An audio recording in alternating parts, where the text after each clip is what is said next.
السلام علیکم۔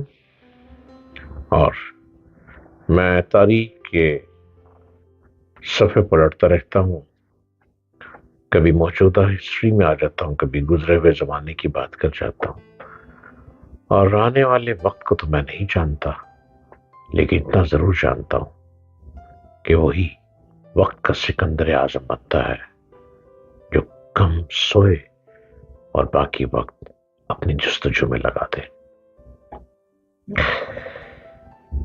ہماری بیچارگی کیا ہے؟ 10,000 سالہ تاریخ کا مطالعہ کیا جائے تو یہی انکشاف ہوتا ہے کہ جس قوم نے بھی ترقی کی اس میں 3 خوبیاں ضرور موجود تھیں۔ وہ علم میں دوسری قوموں سے برتر تھیں، اس کی معیشت مضبوط اور باقی قوموں سے طاقتور تھی۔ ترقی کا یہی فارمولا آج تک دنیا میں کار فرما ہے، لیکن افسوس مسلمانوں نے اپنی اور دیگر اقوام کی تاریخ سے کوئی سبق نہ سیکھا، اور آج ان تینوں شعبوں میں ہم دنیا سے بہت پیچھے ہیں۔ اس وقت دنیا میں مسلمانوں کی تعداد تقریباً 1.5 ارب سے زیادہ ہے۔ اس وقت یوں کہا جا سکتا ہے کہ دنیا کا ہر 5واں شخص مسلمان ہے۔ دنیا میں ایک ہندو اور ایک بدھ مت کے مقابلے میں 2 مسلمان اور ایک یہودی کے مقابلے میں 100 مسلمان ہیں۔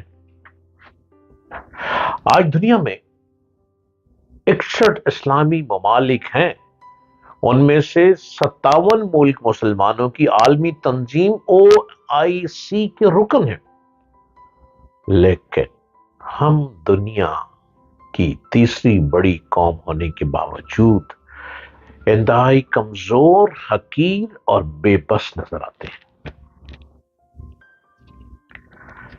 دنیا میں ترقی کا پہلا اصول علم ہے، علم اور صرف علم۔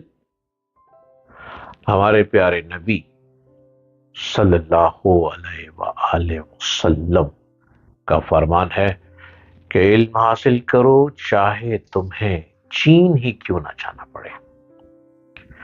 ہم اگر اسلامی دنیا کا جائزہ لیں تو اس وقت پوری اسلامی دنیا میں صرف 500 یونیورسٹیاں ہیں، اور ان یونیورسٹیوں کو اگر ہم مسلمانوں کی مجموعی تعداد پر تقسیم کریں تو ایک یونیورسٹی 30 لاکھ مسلمان نوجوانوں کے حصے میں آتی ہے، جبکہ اس کے مقابلے میں صرف امریکہ میں 57,057 یونیورسٹیاں ہیں، اور جاپان کے شہر ٹوکیو میں 1000 یونیورسٹیاں ہیں۔ مغربی دنیا کے 40% نوجوان یونیورسٹی میں تعلیم حاصل کرتے ہیں، جبکہ مسلمان ممالک کے صرف 2% نوجوان یونیورسٹی کی سطح تک پہنچ پاتے ہیں۔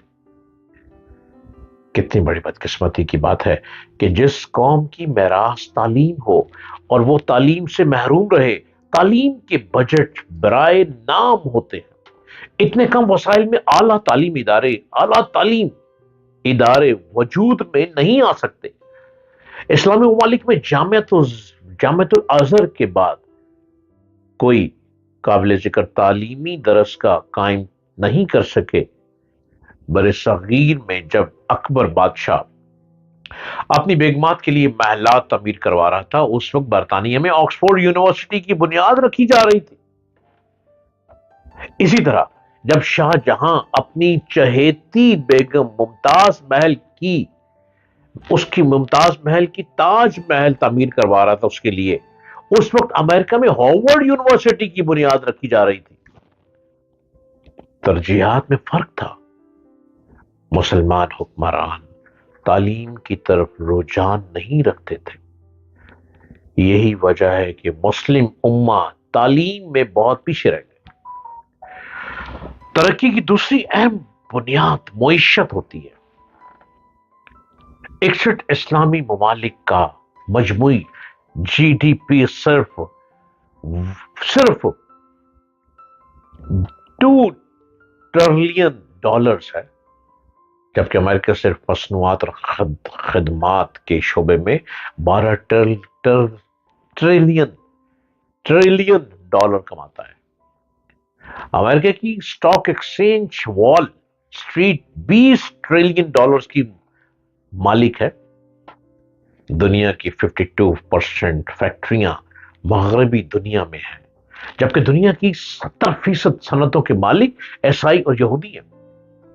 اسلامی ممالک میں عوام کی نمائندہ حکومتیں نہ ہونے کی وجہ معاشرہ عدم استحکام کا شکار رہتا ہے۔ ایسی حکومتیں اپنے مفادات کے حصول میں لگی رہتی ہیں، ماضی ہو یا پھر حال۔ ایسی حکومتیں دولت کو دونوں ہاتھوں سے لوٹتی ہیں اور دوسرے ملکوں میں منتقل کر دیتی ہیں۔ وہاں پر یا تو بینکوں میں پڑی رہتی ہیں یا اپنے ذاتی کاروبار چلائے ہوئے ہوتے ہیں۔ جمہوریت چند ممالک میں برائے نام ہے، اکثریت تو آمریت کے شکنجے میں جکڑی ہوئی ہے۔ ذاتی مفادات کو عوام کی مفادات پر ترجیح دی جاتی ہے، انڈسٹری پر فوکس نہیں کیا جاتا، تجارت میں توازن نہیں رہتا، برآمدات نہ ہونے کے برابر ہوتی ہے، درآمدات بڑھ جاتی ہے، اس وجہ سے سرمایہ باہر منتقل ہو جاتا ہے، معیشت کمزور پڑ جاتی ہے۔ ترقی کی تیسری اہم بنیاد طاقت ہے۔ اس وقت دنیا کی سب سے بڑی فوجی طاقت امریکہ ہے، جس کے پاس بڑی فوج موجود ہے، دفاعی بجٹ زیادہ ہے، دنیا میں سب سے زیادہ جوہری ہتھیار ہیں، میزائل زیادہ ہیں۔ یہ امریکہ ہے جو فضا میں پرواز کرتے طیاروں میں پیٹرول بھر سکتا ہے، جس کے پاس توپیں اور ٹینک ہیں جو لیزر گائیڈڈ بموں سے ہزاروں میل دور تباہی پھیلا سکتا ہے، جس کے مصنوعی سیارے دنیا کی ایک ایک انچ پر نظریں جمائے بیٹھے ہیں، جو دنیا کا ہر کمپیوٹر اور ہر ٹیلی فون مانیٹر کر رہا ہے۔ امریکہ کے بعد چین، اسرائیل، روس، برطانیہ، جرمنی، فرانس، اٹلی آتے ہیں۔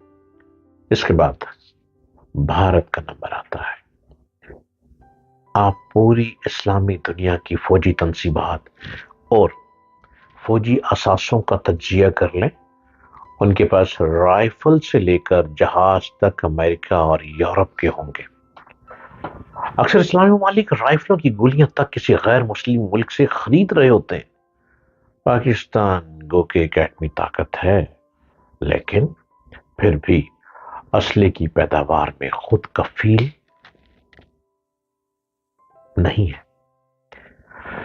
اس وقت عالم اسلام غیر مسلموں کے زیر عتاب ہے، اور کیا بتائیں، شام، سوڈان، لیبیا، یمن، ہر جگہ بے بس مسلمان بے بسی کے عالم میں پڑے ہوئے ہیں۔ مسلمانوں کو قتل اور ان کے علاقوں پر قبضہ کیا جا رہا ہے۔ 9/11 کے واقعات کو بنیاد بنا کر امریکہ اور اس کے اتحادیوں نے پہلے افغانستان کی انشین بجا دی، ڈیزی کٹر بموں کا استعمال کر کے دیو ہیکل پہاڑوں کو دھون کر روئی بنا دیا، پھر وسیع پیمانے پر تباہی پھیلانے والے ہتھیاروں کی موجودگی کا بہانہ بنا کر عراق میں تباہی اور بربادی کی نئی داستان رقم کی۔ اب وہی طاقتیں شام میں برسر پیکار ہیں۔ کیا کریں، کدھر جائیں؟ ہم بیچارے ٹوٹے پھوٹے لوگ، عقل کے اندھے لوگ، جب علم بنٹ رہا تھا تو ہم خاموش تھے، جب علم ہمارے سر سے اوپر چلا گیا تو ہم منہ لٹکائے، رال گرائے، ہاتھوں پہ ہاتھ دھرے منتظر رہتے ہیں۔